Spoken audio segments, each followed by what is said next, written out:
আমার হাত বান্ধিবি বাবা। ঘরের দক্ষিণের জানলাটা মোহিনী হয়তো ইচ্ছা করে খোলা রেখেছে আজ।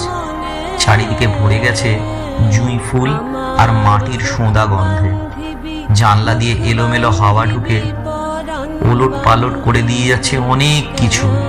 আর ব্যালকনিতে আসা হালকা বৃষ্টির ছাট ভিজিয়ে দিয়ে যাচ্ছে আলো আধারিতে নিবিড় আলিঙ্গনবদ্ধ চুম্বনরত দুটি অবয়বকে।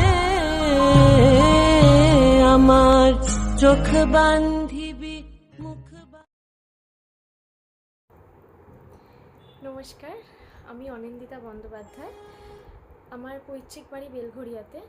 বর্তমানে আমি টালা পার্ক নিবাসী। তো বেলঘরিয়া মহাকালী উচ্চ বালিকা বিদ্যালয় থেকে আমি আমার মাধ্যমিক এবং উচ্চ মাধ্যমিক পাশ করেছি। পরবর্তীকালে আমি ভৈরব গাঙ্গুলি কলেজ থেকে আমি গ্র্যাজুয়েশন কমপ্লিট করেছি। এখন আমি এইচডিএফসি ব্যাংকে কর্মরতা। এই গল্পটা লেখার প্রেক্ষাপট বলতে, গল্পটা একদিন 25শে বৈশাখে সন্ধেবেলাতে আমি বাড়ির জানলায় বসেছিলাম। তো সেখানেই দূর থেকে রবীন্দ্রসঙ্গীত ভেসে আসছিলো, যা হয় রবীন্দ্র জয়ন্তীতে রবীন্দ্রনাথের গান দূর থেকে ভেসে আসছিলো। তো সেই গানটা মানে অনেকক্ষণ ধরে শুনছিলাম, শুনতে শুনতে তারপরে হঠাৎ একটা প্লট মাথায় চলে আসে এবং গল্পটা আমি লিখে ফেলি। প্রায় মোটামুটি ধরুন 1-1.5 ঘন্টা থেকে 2 ঘন্টার মধ্যে গল্পটা আমার শেষ হয়ে যায়। তো বেশিক্ষণ সময় লাগেনি গল্পটা লিখতে, একদম মাথায় প্লট এসছে লিখে দিয়েছি এরকম। আর গল্পটার নামকরণ বলতে উপহার নামটা এমনি আমার একটা পছন্দ করে আর কি দেওয়া, পার্টিকুলার কোনো রিজন ছিল না এই নামটা দেওয়ার। ভালো লেগেছিল, দিয়ে দিয়েছিলাম। বলতে পারেন এটা আমার একটা তরফ থেকে একটা রবীন্দ্রনাথকে প্রণাম জানানোর জন্য বলতে পারেন এই গল্পটা লেখা। তো আমি আমার মতো করে গল্পটাকে যতটা সম্ভব চেষ্টা করেছি ভালো করে লিখে আপনাদের এই গল্প ক্যাফেতে দেওয়ার জন্য। তো গল্প ক্যাফেতে এই গল্পটা হয়তো উপস্থাপিত হবে। আপনারা সবাই একটুখানি জানাবেন আমাকে গল্পটা আপনাদের কেমন লাগলো। লাইক, শেয়ার, কমেন্ট 3টে একটু করে আমাকে গল্পটা ভালো লাগুক বা খারাপ লাগুক, যেরকমই হোক গল্পটার ফিডব্যাকটা প্লিজ আমাকে জানাবেন। আমি ওয়েট করে থাকবো ফিডব্যাকটার জন্য। Thank you. গপ্প ক্যাফে চ্যানেলে শুধুমাত্র কফি নয়, মন খুলে গপ্পও হয়। তাই হাতে এক কাপ গরম ধোঁয়া ওঠা কফি থাক আর কান থাকুক অডিওতে। তাই শুনতে থাকুন আজকের গপ্প।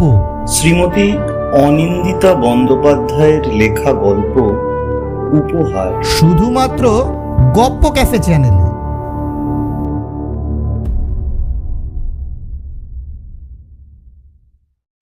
কি দারুণ না ওয়েদারটা, জানেন তো এই গরমকালের সন্ধ্যাটা আমার খুব প্রিয়।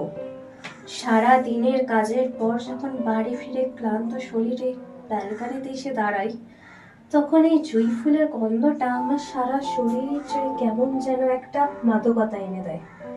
ব্যালকনির সামনে এই সমস্ত জুঁই ফুলের গাছটার জন্য সারা বাড়ির মধ্যে এই ব্যালকনিটাই আমার সবচেয়ে প্রিয় জায়গা। নিজের মতো করে নিজের সাথে সময় কাটাতে পারি। কখনো কখনো তো এখানে এসে হাঁ করে তাকিয়ে থাকি রাতের আকাশের দিকে। খেয়ালই থাকে না যে কোথা দিয়ে সময় কেটে যায়। জানেন তো, রাতের পরিবেশটা যেন কেমন একটা মোহময় রূপ আছে, নিঝুম, নিশ্চুপ, শান্ত, গভীর অথচ আকর্ষণীয়। মাঝে মধ্যে কান খাড়া করলে শুনতে পাওয়া যায় রাত চড়া পাখিদের ডাক। অনেক সময় তো কিছু জোনাকি আসে অন্ধকারটার একটু কমাতে, চলে গেলেই আবার সেই অন্ধকারে ডুবে যায় চারিপাশটা। আবার কোনো কোনো দিন সন্ধ্যাবেলায় যখন হঠাৎ করে কালবৈশাখী উঠে আসে, বৃষ্টি আর ঠান্ডা হাওয়া নিয়ে, তখন যদি সঙ্গে থাকে 1 কাপ গরম চা আর রবি ঠাকুর, ব্যাস, তাহলে তো আর কথাই নেই, পুরো খাঁটি বাঙালি। এই দেখুন, এটা হলো আমার প্রিয় বই, রক্ত গরম। রবি ঠাকুর হলে চলবে মীনা বাবু, নাকি আপনার আগাথা ক্রিস্টি?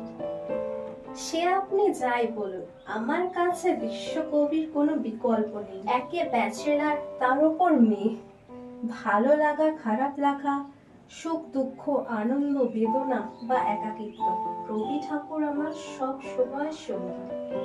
অনেকে আবার একে বলে ন্যাকা ন্যাকা বাঙালি সেন্টিমেন্ট। ও মা, ওভাবে হাঁ করে কি দেখছেন? চা খান তো নাকি কফি? মোহিনীর প্রশ্ন শুনেও ওর দিকে হাঁ করে তাকিয়ে থাকে মৈনাক বসু, বিদেশের এক নামকরা আইটি কোম্পানির সিইও। আজ অবধি মৈনাক অনেকের সঙ্গেই ফ্লার্ট করলেও মোহিনী যেন একটু অন্য ধাতুতে গড়া। সে যত মোহিনীকে দেখছে ততই যেন অবাক হয়ে যাচ্ছে। মোহিনীকে শুধু যে দেখতে সুন্দর তা নয়, ওর মধ্যে একটা আলাদা এমন কিছু ব্যাপার আছে যেটা ওর সঙ্গে না মিশলে ঠিক বোঝা যায় না। আর এটাই মৈনাককে ভীষণভাবে আকৃষ্ট করে। মৈনাক ভাবতে থাকে এই যে কি মেয়ে ফেসবুকে টানা 5 দিন পিন করার পরে একদিন রিপ্লাই দিত, আর আজ নিজেই এতগুলো কথা এক নাগাড়ে বলে যাচ্ছে। আজ থেকে প্রায় 5 মাস আগে মৈনাকের ফেসবুক ফ্রেন্ডের সাজেশন এসেছিল এই মোহিনী রায়চৌধুরীর। প্রোফাইলটা দেখে এত ভালো লেগেছিল যে আগে পিছে কিছু না ভেবে ফ্রেন্ড রিকোয়েস্ট পাঠিয়েছিল মৈনাক। প্রায় 1 সপ্তাহ পর সেই ফ্রেন্ড রিকোয়েস্ট অ্যাকসেপ্টেড হয়। কমন ফ্রেন্ড ছিল শ্রীলেখা গঙ্গোপাধ্যায়। শ্রীলেখা মৈনাকের প্রাইমারি স্কুলের বন্ধু হলেও কথা হওয়া তো দূর, আজ বহু বছর যাবৎ ফেসবুকের ফ্রেন্ডটুকু ছাড়া শ্রীলেখার সাথে আর কোনো রকম যোগাযোগই নেই মৈনাকের। অথচ এই শ্রীলেখাই ছিল একসময় মৈনাকের কাছের বন্ধু। সেদিন কি মনে হলো শ্রীলেখাকেও একটা পিং করলো মৈনাক। আরে হলো কি আপনার? কি ভাবছেন এত? কি খাবেন বলুন, চা না কফি? আমি দুটোই কিন্তু ভালো বানাতে পারি। মোহিনীর কথায় এবার সম্বিত ফিরল মৈনাকের। আচ্ছা মোহিনী, আপনার কি উপহারটা পছন্দ হয়নি? আর হঠাৎ করে কেন মনে হলো আগাথা ক্রিস্টি আমার খুব ভালো লাগে?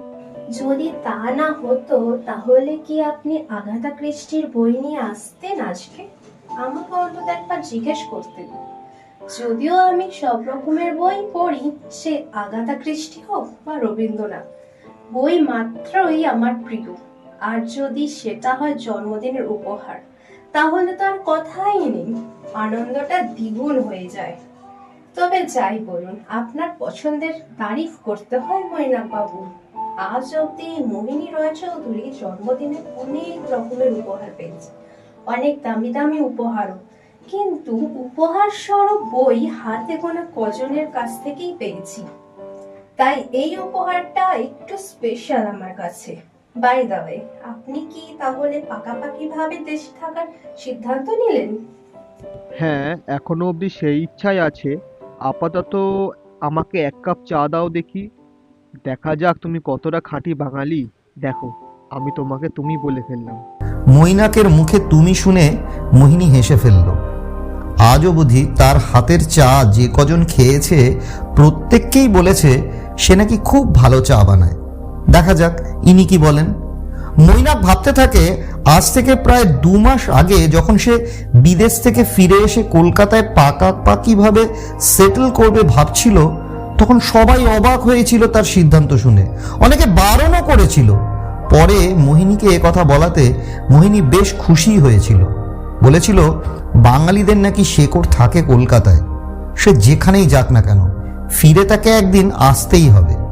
মোহিনীর সঙ্গে ফেসবুকে প্রথম খুব অল্প কথা হতো মৈনাকের, পরে আস্তে আস্তে যোগাযোগ বাড়ে। শ্রীলেখার সহায়তায় ফোন নাম্বারও আদান প্রদান হয়। শ্রীলেখা আবার মোহিনীর ছোটবেলার পাড়ার বন্ধু। মোহিনীদের বাড়ি উত্তর কলকাতার গৌরী বাড়ির ওখানে। শ্রীলেখারা মোহিনীদের বাড়ির 2টো বাড়ি পরে ভাড়া থাকতো। পরবর্তীকালে দক্ষিণ কলকাতার দিকে বাড়ি কিনে চলে যায়। এদিকে চলে আসার পর মোহিনীর সাথে আর তেমন যোগাযোগ ছিল না শ্রীলেখার। তারপরেও শ্রীলেখার বিয়ে হয়ে যায় ব্যাঙ্গালোরে, ও চলে যায়। 7 মাস আগে ফেসবুকে মোহিনীর অ্যাকাউন্ট দেখে শ্রীলেখা ফ্রেন্ড রিকোয়েস্ট পাঠায়। মোহিনী অনেক দিন পর খুঁজে পায় ছোটবেলাকার পরিচিত সেই শ্রীকে, আর শ্রী ফিরে পায় তার সেই পুরনো মোহিনীকে। ব্যাস চলতে থাকে ওদের পুরনো সেই রকম আড্ডা। হঠাৎ একদিন মৈনাকের ফেসবুক অ্যাকাউন্ট থেকে মেসেজ পেয়ে শ্রীলেখা বেশ অবাকই হয়ে যায়। যার সাথে আজ বহু বছর কোনো রকম যোগাযোগই নেই, হঠাৎ এতদিন পর তার হাই মেসেজটা দেখে শ্রীলেখার মনে পড়ে যায় সেই পুরনো দিনের ছোটবেলার প্রাইমারি স্কুলের কথা। মৈনাক বরাবরই ক্লাসে প্রথম হতো আর বসতো একেবারে প্রথম দিকের বেঞ্চে। দ্বিতীয় সারির বেঞ্চে বসা শ্রীলেখা তখন পড়াশোনায় তেমন ভালো ছিল না, যা হয় আর কি, ছোট বয়সে একটু ফাঁকিবাজ ছিল। এই মৈনাক তখন ওদের বাঁচাতো শাস্তির হাত থেকে। খুব ভালো বন্ধু ছিল ওরা। প্রাইমারি স্কুলের গণ্ডি পেরিয়ে সেকেন্ডারি স্কুলে যাওয়ার পরে আস্তে আস্তে যোগাযোগটা কমে আসে। শ্রীলেখা ভর্তি হয় গার্লস স্কুলে আর মৈনাক বয়েজে। মোবাইলের ব্যবহার অতটা ছিল না, বাড়িতে ল্যান্ড ফোনে ফোন করে যোগাযোগ করতে হতো। মাঝে মধ্যে সেইভাবেই পড়াশোনা সংক্রান্ত কথা হতো শ্রী আর মৈনাকের মধ্যে। মৈনাক পড়াশোনা সংক্রান্ত অনেক নোটস দিয়ে সাহায্য করত শ্রীকে। ক্রমশ সেই যোগাযোগটাও বন্ধ হয়ে গেছিল একদিন। আজ আবার এত বছর পর মৈনাকের সঙ্গে ফেসবুকে এতক্ষণ ধরে কথা হলো শ্রীর। তারপর মাঝে মধ্যেই ফোনে ওদের আড্ডা হতো। পরে কখনো কখনো মোহিনীকেও নেওয়া হতো সেই আড্ডায়। জমে উঠতো আড্ডা। এর মধ্যে একদিন সকালে মৈনাক ফোন করে শ্রীকে খবর দিল সে দেশে ফিরছে। দেশের বাইরে থাকার জন্য মৈনাককে অনেক কিছু থেকেই ব্রাত্য রাখা হয়, কিন্তু আজ যখন শ্রীলেখা জানতে পারলো যে মৈনাক দেশে ফিরছে, তখন সে একটুও বিলম্ব না করে জানিয়ে দিল দক্ষিণ কলকাতার একটি বড় রেস্টুরেন্টে এর মধ্যেই একদিন ওদের প্রাইমারি স্কুলের সব বন্ধুদের নিয়ে রিইউনিয়ন হচ্ছে এবং সেখানে মৈনাকের আসার আমন্ত্রণ জানালো। শর্ত শুধু একটাই, এ কথা কাউকে বলা চলবে না, সবার কাছে এটা থাকবে একটা সারপ্রাইজ। মোহিনী চা নিয়ে ঘরে ঢোকার পর মৈনাক বসে বসে রক্ত করবিটা নাড়াচাড়া করছে দেখল। চা আর এক ট্রে পকোড়া সংযোগে দুজনে গল্প করতে করতে যখন যে 1.5 ঘন্টা কেটে গেল বোঝাই গেল না। আজ মৈনাক ঠিক করে এসেছিল যেভাবেই হোক মোহিনীকে ওর মনের কথাটা বলবেই। অনেক দিন ধরে বলবে বলবে করেও বলে উঠতে পারিনি। দিন দিন ওদের মধ্যে বন্ধুত্ব বাড়লেও মনের কথাটা বলার মতো মনের জোর দেখাতে পারিনি। কিন্তু এখন ওদের সম্পর্কটা যে জায়গায় এসে দাঁড়িয়েছে সেখানে আজ বা কাল বলতেই হতো ওকে। তাই শুভস্য শ্রীগ্রাম। নিজেকে গুছিয়ে নিয়ে মৈনাক যখন মোহিনীর কাছে এসে প্রপোজটা করেই ফেলল, তখন দেখল মোহিনী স্থবির হয়ে গেছে, চোখের কোণে জল। চকিতে সবটা সামলে নিয়ে মোহিনী সেদিন মৈনাককে ফিরিয়ে দিয়েছিল এবং এরপর থেকে কোনো যোগাযোগ রাখতেও বারণ করেছিল। মৈনাক অনেকবার জিজ্ঞাসা করা সত্ত্বেও কারণটা বলেননি। এই ঘটনার পর থেকে প্রায় টানা 4-5 দিন মৈনাক হাজার চেষ্টা করেও মোহিনীর সঙ্গে কোনোভাবে যোগাযোগ করতে পারেনি। দেশে ফেরার পর শ্রীর কথা মতো কাউকে কিছু না জানিয়ে নির্দিষ্ট দিনে মৈনাক গিয়ে হাজির হলো দক্ষিণ কলকাতার সেই রেস্টুরেন্টে। সত্যি সেটা একটা জম্পেশ সারপ্রাইজ বটে। মৈনাককে এত বছর পর দেখে ওর সব বন্ধুরা যতটা অবাক হলো ততটা আনন্দও পেল। মৈনাক পৌঁছানোর কিছুক্ষণ পরে ওখানে শ্রী এসে ঢুকলো। আজও সেই একই রকম আছে শ্রী, সেই রকমই মিষ্টি, চঞ্চল, হুল্লোড়ে। সবার সঙ্গে অনেকক্ষণ আড্ডার পর মৈনাক আলাদা করে শ্রীকে মোহিনীর এই কদিনের ঘটনাটা বলল।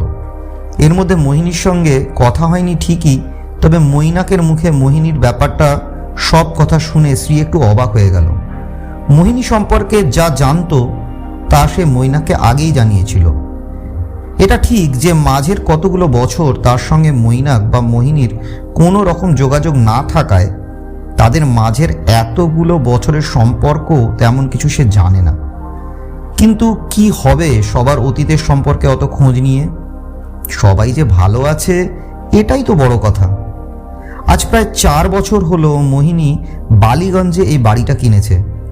চারিদিকে বাগান ঘেরা পুরনো আমলের এই বাড়িটা ছোটর ওপর বেশ ছিমছাম ও সুন্দর। বছর 6 আগে বাবা মার অমতে রৌনককে বিয়ে করায় একদিন রাতে তার পৈতৃক বাড়ি, বাবা মা, জ্যাঠাই, কাকাই, দাদা সহ পুরো পরিবারকে ছেড়ে এক কাপড়ে রৌনকের সাথে চেতলার একটা ভাড়া বাড়িতে উঠে এসেছিল মোহিনী।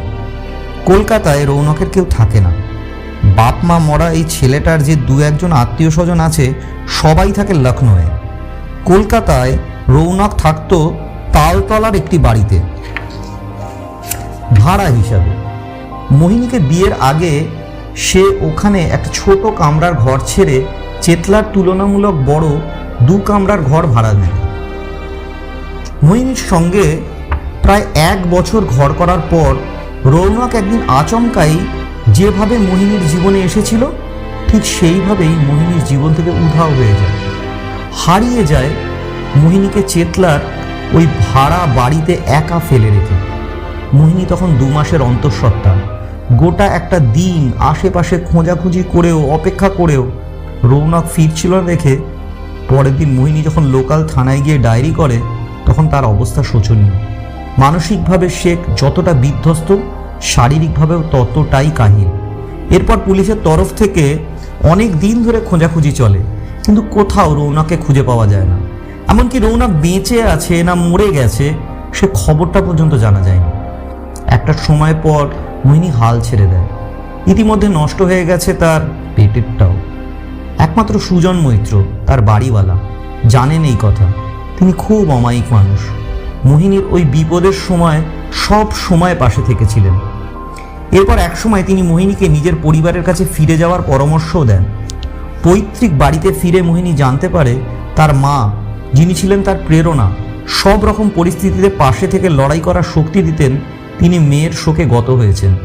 দাদা এখন চাকরি সূত্রে পুনায়। মোহিনীর বাবা ছিলেন খুব দাপুটে লোক। যৌথ পরিবারে সেদিন কেউ মেনে নেয়নি মোহিনীর রৌনকের সাথে বিয়ের সিদ্ধান্তটা। মোহিনী যেদিন বাড়ি ছেড়ে বেরিয়ে যায় সেদিন তার বাবার জন্যই তার মা কোনো কথা বলতে পারেনি। বর্তমানে পরিবারের অন্যান্য সদস্যরা এই পরিস্থিতিতে মোহিনীকে মেনে নিয়ে ও বাড়িতে আশ্রয় দিলেও তার বাবার কাছে যে সে মৃতা, তাই সেখান থেকে তাকে ফিরে আসতে হয়। ওই সময় সুজন মৈত্র মোহিনীর পাশে না থাকলে আজ হয়তো মোহিনী এই পৃথিবীতে থাকতো না, বা থাকলেও তার জীবনটা হতো অন্য রকম। মোহিনী বরাবরই চাকরি করত, কিন্তু তাও এই দুঃসময়ে তিনি মোহিনীর থেকে ভাড়ার একটি অর্থও নেননি। শেষ 4 বছর আগে বালিগঞ্জের এই বাড়িটা মোহিনী তার জীবনের সমস্ত সঞ্চয় দিয়ে সুজন মৈত্র এবং ওনার এক বন্ধুর সহায়তায় কেনে। এই বাড়িতে যিনি থাকতেন তিনি এখন তার ছেলের কাছে অন্যত্র থাকেন। তাদের এখানে এসে বসবাস বা দেখাশোনা করার অভাবের জন্য এই পুরনো বাড়িটা তারা তুলনামূলক কম দামে বিক্রি করে দেন। তবে ওনার অনুরোধেই ওনার সময়ে এ বাড়িতে যিনি কাজ করতেন সেই বয়স্ক রামদুলালকেই মোহিনী বহাল রাখে, এবং কোথাও যাওয়ার জায়গা নেই শুনে রামদুলাল এই বাড়ির সমস্ত কাজকর্ম ছাড়াও মোহিনীর সাথে বাগানের পরিচর্যা, মোহিনীর হাতে হাতে কাজ করে দেওয়া, বাজার করা ইত্যাদি আরও সব কাজকর্ম করেন। মোহিনী এখন অন্য একটা অফিসে জয়েন করেছে। এখানে প্রমোশনে পেয়ে নিজেকে আরও বেশি কাজে ব্যস্ত রাখে, যাতে তার সাথে ঘটা সব ঘটনাগুলোকে ভুলে থাকতে পারে।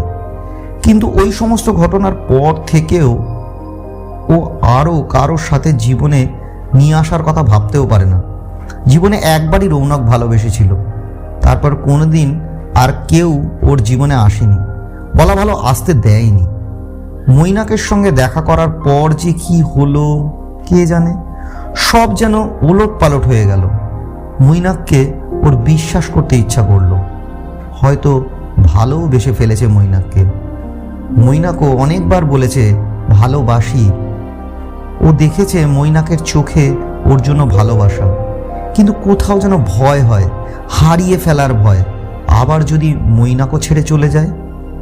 মোহিনীর কোনো খবর না পেয়ে প্রায় 6 দিনের মাথায় একরকম জোর করেই মোহিনীর বাড়ির মেন গেট দিয়ে ঢুকে পড়ে মৈনাক। মোহিনী না থাকায় রামদুলাল প্রথমে বাড়িতে ঢুকতে বাধা দিলেও মৈনাকের অনেকবার অনুরোধে শেষে বাড়ির মেন গেট দিয়ে ঢুকে সামনের দিকের বাগানের পাশে চেয়ারে বসে অপেক্ষা করতে বলে মৈনাককে। প্রায় আধ ঘন্টা অপেক্ষা করার পর মোহিনী আসে। গেট দিয়ে ঢুকে বাগানের পাশে চেয়ারে মৈনাককে দেখে অপ্রস্তুতে পড়ে যায়। এই প্রথমবার একটু অগোছালো লাগলো মোহিনীকে। এই কদিনে চোখের নিচে কালি পড়ে গেছে, শাড়িটা পরেছে একটু অগোছালো ভাবে। চুলের কোনো যত্ন নেই, চোখে কাজল নেই, কপালে টিপ নেই। এ তো তার রক্তকরবীর নন্দিনী নয়, এ যেন অচেনা এক মোহিনী। সেদিন সে ফিরিয়ে দেয়নি মৈনাককে, বরং দোতলার ঘরে গিয়ে বসতে বলে। মোহিনী জানে মৈনাকের আজ অনেক কথা, অনেক জিজ্ঞাসার পাহাড় জমে আছে। ও অনেক কিছু বলার আছে মৈনাককে। দোতলায় এসে মৈনাক এ বাড়িতে মোহিনীর সবচেয়ে প্রিয় জায়গা ব্যালকনিতে এসে দাঁড়ায়। এক দৃষ্টে তাকিয়ে থাকে অন্ধকারের মধ্যে জ্বলে থাকা ব্যালকনির একটা ছোট্ট ক্ষীণ আলোর দিকে। মনে হয় যেন ইচ্ছা করেই মোহিনী তার ব্যালকনিতে এই আলো আঁধারি তৈরি করে রেখেছে। কিছুক্ষণ পর মোহিনীর কণ্ঠস্বর শুনে তার ঘরে এসে উপস্থিত হয় মৈনাক। আজ 25শে বৈশাখ, মোহিনীর প্রিয় রবি ঠাকুরের জন্মবার্ষিকী। তার প্রিয় জুঁইয়ে ফুলের মালা দিয়ে ঘর সাজিয়েছে, ঘরে থাকা রবীন্দ্রনাথের বড় ছবিটিকেও। বেশ সুন্দর করে সেজেছে সে নিজেও। একটু আগের মোহিনীর সাথে এখন সামনে দাঁড়িয়ে থাকা মোহিনীর তফাৎ অনেকটা, মিল শুধু একটাই, আজ সাজলেও মুখে ক্লান্তির ছাপ স্পষ্ট। রামদুলালকে 2 কাপ চা করতে বলে মোহিনী ব্যালকনিতে এসে পাশাপাশি দুটি বেতের চেয়ারের একটিতে বসে অন্যটায় মৈনাককে বসতে বলে। এতটা কাছাকাছি হয়তো মৈনাক আশাও করেনি। অনেকদিন পর আজ হঠাৎ কালবৈশাখী শুরু হয়েছে, সাথে এলোমেলো ঠান্ডা হাওয়া আর হালকা বৃষ্টি। এই কালবৈশাখীর মতোই ওর জীবনে রৌনক আর মৈনাক এসেছে। কালবৈশাখীর দাপটে তো সব কিছু ওলটপালট হয়ে যায়, ঠিক যেভাবে হয়েছিল রৌনকের সাথে ওর সংসারটা। ঘরের দক্ষিণের জানলাটা মোহিনী হয়তো ইচ্ছা করেই খোলা রেখেই রেখেছে আজ। চারিদিকে ভরে গেছে জুঁই ফুল আর মাটির সোঁদা গন্ধে। জানলা দিয়ে এলোমেলো হাওয়া ঢুকে ওলট পালট করে দিয়ে যাচ্ছে অনেক কিছু। আর ব্যালকনিতে আসা হালকা বৃষ্টির ঝাড় ভিজিয়ে দিয়ে যাচ্ছে আলো আঁধারিতে নিবিড় আলিঙ্গনবদ্ধ চুম্বনরত দুটি অবয়বকে। জগতে মোর কেহ নাই, কিছু নাই গো। এতক্ষণ আপনারা শুনছিলেন অনিন্দিতা বন্দ্যোপাধ্যায়ের রচিত উপহার। মোহিনীর চরিত্রে বিদিশা পাল, মৈনাকের চরিত্রে সঞ্জয় নন্দী, গল্প এডিটিং এবং সাউন্ড রেকর্ডিং এ সৃঞ্জয় নন্দী, গল্প পাঠ এবং সমগ্র পরিচালনায় পিনাকি ঘোষ মহাশয়। পরের সপ্তাহে আরো রোমাঞ্চকর কিছু গল্প নিয়ে হাজির হবে টিম গপ্প ক্যাফে। ততক্ষণ সঙ্গে থাকুন এবং শুনতে থাকুন গপ্প ক্যাফে। ধন্যবাদ।